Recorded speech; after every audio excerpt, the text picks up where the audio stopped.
Today's video dedication is for Whiskey Jack. Bonny Pall, Clear Cutter versus Nekusar, Kasla and Fblthp. Let's see here, we've got a bit of ramp, be able to get triple green for the Archdruid's Charm, so we've got some draws in the meantime, we'll try that one. A Scheming Symmetry pointed at us by the Nekusar player, so let's see here what's going to transform this hand. I suppose a Sol Ring really, boring as it is. So we'll put a Sol Ring on top. So draw into the Sol Ring this turn obviously, we'll just get it down now. Argument to be made for holding on to it so that we can just go land Entish Restoration next turn. And it's a Search for As counter for the Nekusar player as well. Fblthp is holding up double blue, we draw into Emrakul, so glad that we got into the Sol Ring because we do need to be seeing ramp here. Get down the Breeding Pool in tapped so that we can get triple green going more easily. And there's no need to go for the restoration here because it's an instant. I don't want to run it into counter magic if we can help it. Up against 3 blue players, as is often the case on Magic Online. We're playing blue as well, of course. Fblthp lost on the range is into play now. It is noteworthy that this is a safer card than Harrow. It doesn't bring the lands in untapped, but the sacrificing of a land is with resolution. It's not part of the cost, so even if it does get countered, we don't lose out on a land, but it's safer to just wait on the blue players to tap out. So we've got a Keep to help with the Convoke, and some Kraken tokens to help with it as well. Starting to see battle cards more often nowadays. Took them a while to catch on, I think. Being given to the Nekusar player to defend, so let's go for the Entish Restoration now. Only getting 2 lands out of it here unfortunately, so we go up 1. Puts a land in the bin for our commander to get though. And we've got the Snows and the regular basics in here for Field of the Dead. Make sure to get triple green. And Search for As counter triggers for the first time for the Grixis deck. Throwing Teferi's Puzzle Box into the bin, so we'll assume that he's after a land. Dorothy Voidwalker coming in now, so yeah, that's relevant with our fetches actually. We do want to see the back of that. Might be worth a reality shift onto it. Or maybe we could just get out our commander now and then maybe use this as a fight card. Because we do have access to 6 mana by turn 3 thanks to that Sol Ring tutor. And the blue players are tapped out now, so good time to do it. So Bonny Pall into play for the first time and comes into play with his friend Bo. Now we need to keep track of how many cards are in this player's hand so it's easier to realise whether or not he has plotted something off the top. That is straight out of hand, the Brainstorm, so we'll be able to put something on top to help plot with that. I wondered why he paid 2 for that. It looks like Opt was put into the Exile Zone with Plot as well, and a Rapid Hybridization as well, so is it just a bunch of 1-drops our opponent's gone after here? A Stone of Eric as well. Kasla, the Broken Halo, I wasn't aware that this was on Magic Online. The commanders come into play late, or arrive on Magic Online late a lot of the times. So down that comes another 6 mana commander by turn 4, and that goes in towards the battle. Was that? Yeah, that was their battle, wasn't it? Yeah, doesn't make sense to hit it otherwise, so this thing going down. Non-creature spells you cast have Convoke at the beginning of your end step, untap 4 target creatures, so that's a really good one. So untapping all his stuff at the end step, and we'll go through to Nekusar's turn. Alright, and that player just decided to scoop, so we don't need to use our removal on the Dorothy Voidwalker. Kept a bad hand, apparently. So there's a Crucible of Worlds. We've only got 1 land in the bin. We've got lots of fetches in this deck because Bonny Pall can put lands from our hand into play or from the graveyard. So what to do here? I suppose we have to swing in over here to grab that forest. Or we could see if he wants to gang up on our commander. Yeah, let's do that. We can always remove something in response, and I'll hold back Bo so that it can be a half decent blocker. So draw a card gets us into Conduit of Worlds, so both of those stuck to each other. Get the land from graveyard into play, and deciding to just throw away a Kraken token because we've only got Reach as a keyword on here. I'm wondering if we should go Avenger of Zendikar, and then I could maybe go for the... Been looking forward to playing Archdruid's Charm. I think this is one of the best green cards that's been printed in recent memory. Could go for the Gaia's Cradle with that, once we've made some tokens with Avenger. And that would put us in line for going something like Emrakul. Otherwise it's Azusa and hold up both of these instants. I think we're fine to go for the Avenger here. Don't make too many plants, but the tokens will still be relevant once we've got the Gaia's Cradle in play. And we couldn't have played that before getting the landfall with our commander. So the plotted cards are now online for Fblthp. Or actually, I think we plot it's on any future turn, isn't it? So they could have done that from the next turn onwards with the instants, I think. I haven't played too much with plot yet. Frantic Search, going to loot 2 and untap the lands. Getting rid of a Sky Diamond and a Mind Stone. Extra Planar Lens. We do have some islands in this deck, so we'll be able to gain double mana from there. There's an island here as well. So has 4 mana available at the moment, 3 cards in hand. And then deciding to go for the opt, scry 1 and draw. And then Rapid Hybridization, went on to our Avenger of Zendikar, and fine with that. We've still got the same number of creatures, which is all I was worried about really. Don't have overrun effects or anything like that in the deck. Seeing a Ponder as well. And there has been put into exile a Forensic Gadgeteer. So whenever you cast an artifact spell, investigate, and activated abilities of artifacts you control cost 1 less. Noteworthy that this can exile graveyards, so we'll have to be careful with the number of fetches that we put in our bin. We've plenty to grab a hold of, so hopefully we'll be able to duck and weave around this thing. It's noteworthy we could use Conduit of Worlds to replay the Avenger of Zendikar from the bin as well. But if we want to do that in future turns, we'll have to get this down first, because we can't play this and then make use of that ability, because obviously we'll have cast the Conduit of Worlds. It's not our first turn, or our first spell that we've cast, I mean. Anyway, see if we can see a Convoke spell cast into Kasla. A Cathar's Crusade, so guessing that this is a token build so that he's got plenty of creatures to Convoke with. Scry 2 and draw, because that does have Convoke with his commander in play. Or not his commander even, the battle that's been flipped over has given it Convoke. Now we are getting hit for 5 commander. Alright, so we could go for something like Prime Speaker Zagana with this, so that we can draw more cards, but I think, yeah, our hand isn't incredible, but I just like the idea of slamming down an Emrakul on turn 5 here, as obnoxious as it is. So why don't we play and crack a Fabled Passage. We can get double mana on an island with that. Oh, this doesn't bring it in on tap, does it? Yeah, it's really good, but it's not that good. So in that case, let's go for swinging in with our commander. Swing to the left with Bonny, and Bo can go to the right. And that will allow us to grab the Fabled Passage. And we did draw into Coma, so maybe it's just worth going Coma this turn.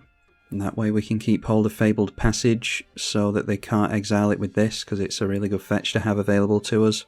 Yeah, even if we grab another island for double mana, we won't have enough for Emrakul. We'll be able to hold a Parched Druid's Charm if we go Coma here, so I think I'll do that. And that will make the Gaia's Cradle even better. We can decide in the meantime if we actually want to go for Gaia's Cradle with this, or if we do want to go for something like Prime Speaker Zagana. Alright, and we do manage to land the Coma's Coil, so we'll be able to give this indestructible at any point now. Forensic Gadgeteer being played as a plot card. Seeing a Bone Saw on top. And they'll probably play the Stone here. They play the Wayfarer's Bauble, so investigate with the Gadgeteer, and that will only be one to crack that. And they do crack it straight away. And there's the Stone, as we assumed. So we could tap that and switch it off if we want to. I may have to do that with Coma. Clue token being cracked, so 5 cards in hand again. Tezzeret, Artifice Master. So if they do something else before activating anything on Tezzeret, we could tap it down and keep them from doing anything. But they go straight in for the draw 2 cards because they've got, what is it called, Metalcraft. So 6 cards in hand. Managing to make an island, tap for 2. And cracking a Clue again.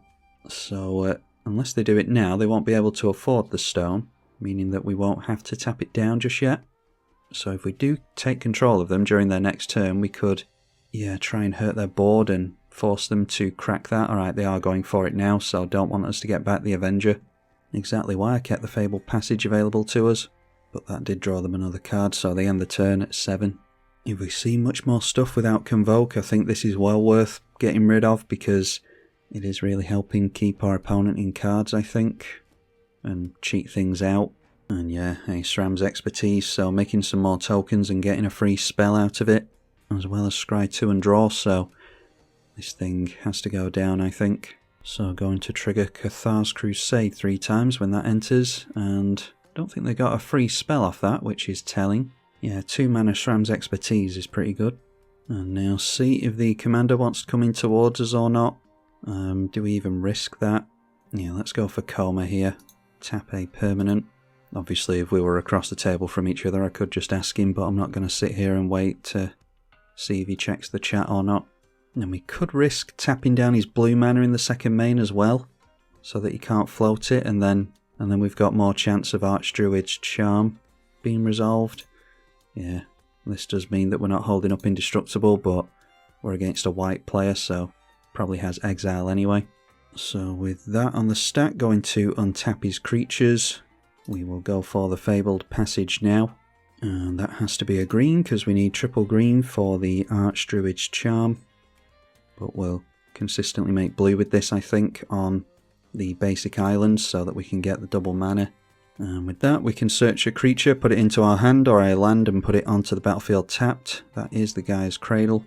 Although there is an argument to be made for going in for a creature to refill our hand.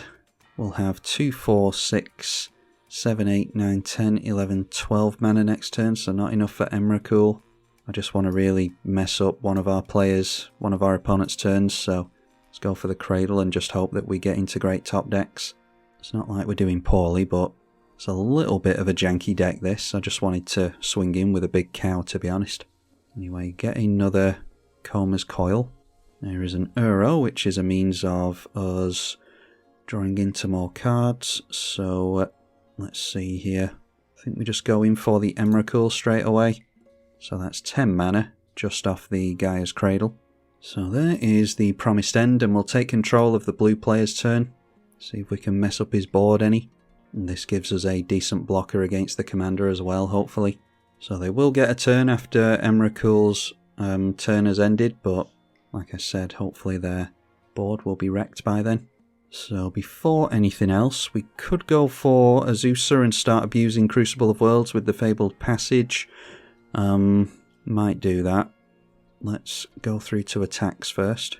And I think I want to get rid of the Tezzeret, so we could swing 3 big creatures in there. But I think commander damage might be relevant this game, so commander damage, Bow can go at Tezzeret, as can Coma, as can the Frog. So they might just let 3 points of damage through to this, because it's a really good means of card draw for them. Bonny Pall going to grab the Fabled Passage after another card draw. Ancient Green Warden, that's a nice one. Alright, so just deciding to block some commander damage with this. We were going to swing in with it anyway and lose it, so yeah, they're saving us the bother. We do manage to get rid of the Planeswalker though, which is good. So then we can go for Fabled Passage being cracked, and that will grab us a basic island. We've only got 3 more left in the deck, but we'll try and get most of them out here. So then it can be Azusa, tap both of our islands down. Actually, it might as well be Island and Snow Island for a Crucible of Worlds. So then we can play Fabled Passage a couple more times. Probably just leave it in play again like we did during the last turn cycle, just in case there's any more graveyard hate. So grab an island and then play Fabled Passage for the last time. So then we can go for Uro just for the sake of drawing. And it's noteworthy, we could tap out and get down the Ancient Green Warden, but holding up Reality Shift is going to be a good idea, I think. Nowhere near escaping Uro, unfortunately, but after a board wipe we'll probably be close. Alright, and this player deciding to scoop because he doesn't want us to take control of his next turn. He had a decent number of cards plotted and a full grip, so yeah, I'm not sure if we could have taken him out of the game there. But taking control of a player's turn isn't something that people tend to like sitting through, apparently. Alright, draw into a Seagate Restoration. We don't have double mana on the islands anymore. And Seagate Restoration doesn't count as a land while it's in our hands, so we can't get it in with Uro. So that could have affected our turn, but I think we're doing alright here. Let's go Reality Shift onto this, so that they don't have as much access to Convoke. So in response, looks like our opponent's got something for us. It's a big Convoke spell, whatever it is.